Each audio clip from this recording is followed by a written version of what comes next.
My Divine Music Teacher by Mrs. Pooja Digumarti. I was a little girl of 5.5 years old when I joined the first grade class at Swami's primary school in Puttaparthi in 1990. Besides academics, we had a host of extracurricular activities to select. I decided to join the music class.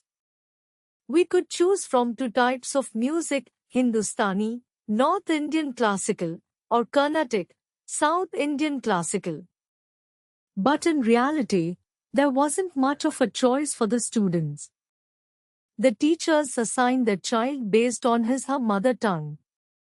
Since my parents were South Indians, I was logically placed in the Carnatic music class.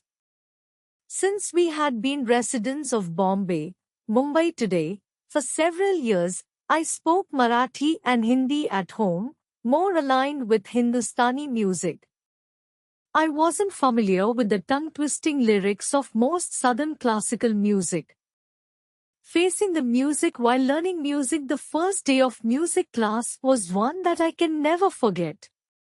The class was conducted in a natural setting, under the trees in the school compound. The teacher sang each line of a song and asked the students, 6 girls and 4 boys, to repeat it. Because of the language barrier, I was struggling with the lyrics of the songs. As the teacher started reprimanding me for not being able to repeat even a single line without stuttering, Swami's car entered the school premises from the general hospital gate. Seeing us under the tree, he stopped his car, quickly got down, and walked toward us. None of us tried to approach him and acted like we were absorbed in our music class. The teacher started teaching the song again from the beginning, but I failed to follow even a single line again because of the difficulty in pronouncing the words. And Swami was watching. I was single-handedly ruining the performance of the class. The teacher was now exasperated and stopped the other children from following and singing the lines. She asked me to repeat the words after her. I was very nervous, so even though she sang the words slowly, I couldn't repeat more than 2 words. The teacher gave up, looked at Swami, and said, "Swami, we will move her from the Carnatic group to the Hindustani group because she is unable to cope in this class." Hearing that, I started crying. Knowing that Swami showed a lot of interest in Carnatic music, I wanted to be part of this popular group. I also felt that though I was a good singer, I was being punished for not being able to pronounce the words. As I kept crying, the teacher was at her wit's end about what to do. With God by my side, Swami came near me, lovingly patted my head, and said, "Give the child a few days. She will learn and sing nicely." My tears dried up instantly. I was so relieved and happy. In one moment, with one loving sentence, Swami lifted me from a hopeless abyss to a joyful zenith. From feeling that I was at the bottom of the class, I now felt at the top because I had his backing.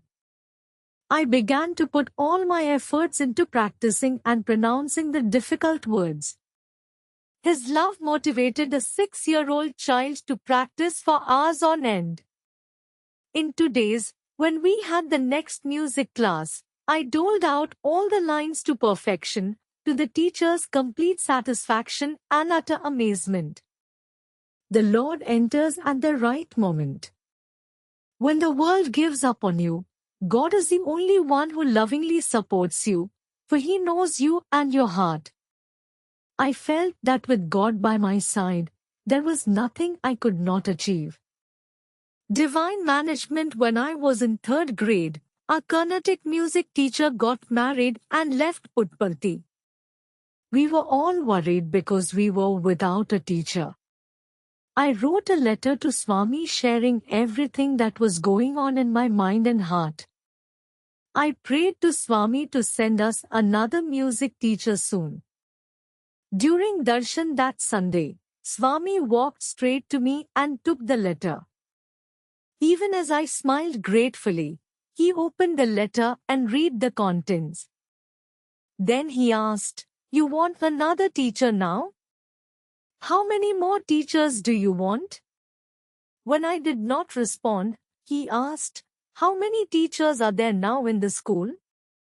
I didn't know and looked back pleadingly at the teachers for help.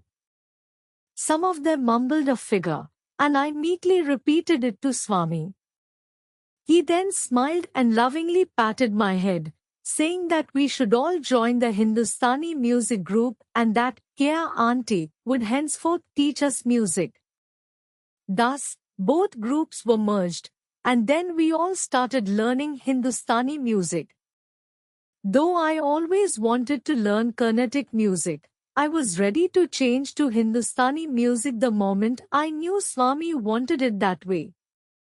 Never pray for others' downfall. When I was in the 7th grade, toward the end of the academic year, I suffered from a severe throat infection when the music competition was to be held.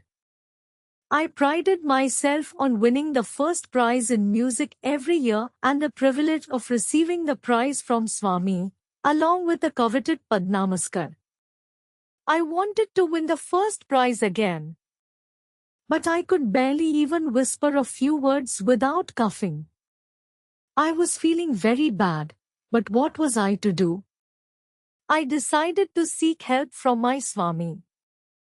As we were seated in the mandir that Thursday morning, I tore a sheet of paper and quickly wrote a letter to Swami. I explained to him about my sore throat condition, the competition, and my apprehension that I would surely be disqualified.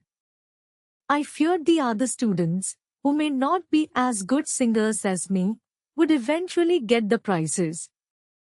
I lamented to him that it would be embarrassing for me if this happened. As my disappointment grew, I became more desperate. I prayed that the music teacher, who also served as the judge for the competition, should get sick that day. Then, the competition would have to be postponed for a few days, giving me a chance to recover and participate. Swami came for darshan and walked toward me with a knowing smile. I felt hopeful and raised myself to offer the letter to him. He took the letter, blessed me with Padnamaskar, and walked away, to my great joy and exuberance. But then, even as I was smiling, Swami took a few more steps and dropped my letter into the lap of my music teacher herself. I was petrified. What was I to do now? The teacher was very happy because Swami granted her Padnamaskar. I shuddered within, thinking of the consequences once she opened the letter and read it. I had freely shared my feelings and thoughts with Swami, and now, I thought he had broken the sacred pact of secrecy between us. How could he do that?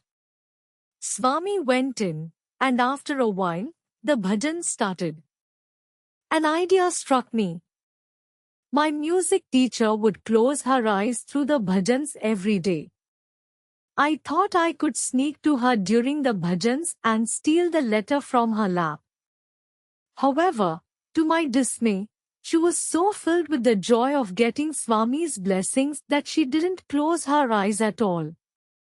She also held the letter in her hands all the while. Now, I lost all hope of retrieving the letter. I began to worry about everything that would happen once we returned to school after darshan. The teacher would possibly show the letter to the headmistress and the warden. Everyone would learn of my selfish and mean-spirited prayer, wishing the teacher would fall sick. I was now upset at myself for making such a prayer and thought that maybe Swami had put me on the spot to teach me a lesson. The messenger vanishes once the lesson is learned. Swami always taught us to pray for everyone's good, and I had made this stupid prayer out of selfishness and jealousy. I was remorseful and promised Swami that I would never do this again. But I was also angry at Swami because he had betrayed my trust. And now, though I had learned my lesson, I would still be exposed for my mistake. I felt that perhaps Swami didn't care so much about me. The bhajans ended. Swami came out, and instead of taking his usual route back to his residence, he changed direction and came toward me. I started fighting with him in my mind. Swami, you may be enjoying this whole drama, but you have really put me in a very difficult situation. All I asked was for a little help, and you did this to expose me. Swami walked to my music teacher and asked for the letter in her folded palms. It was my letter that he had dropped into her lap earlier. I saw a flicker of hope and prayed, Swami, please set it right again. I have learned from my mistake. Please, just help me this time. The teacher gave the letter to him, and he innocently smiled and asked her, This is for me, isn't it? Even though I was seated 4 feet away, I shouted, Yes, Swami, that is for you. He smiled, took the letter, and walked on. I heaved a sigh of relief. My music teacher seemed transported into an even higher plane of happiness. She had a smile on her face as she left the mandir because she had been doubly blessed. But that was not the end of his drama. All's well that ends well. Later that day, it was time for the music competition, but I could barely speak. I walked up to the teacher and said I wouldn't be able to sing due to the throat infection. To my surprise, she said, This year onward, it is a year-round continuous assessment. It will not be based on a single competition. My jaw dropped as I listened to her congratulating me on standing first in the class. I was so overjoyed that tears flowed down my eyes. Silently, I thanked Swami and felt grateful that I have such a wonderful Lord to whom I can rush with every little problem. He resolves all problems in a manner that is good for everyone. Swami is my music teacher. He also taught me the greatest lessons of my life through music. Mrs. Pooja Digumarti.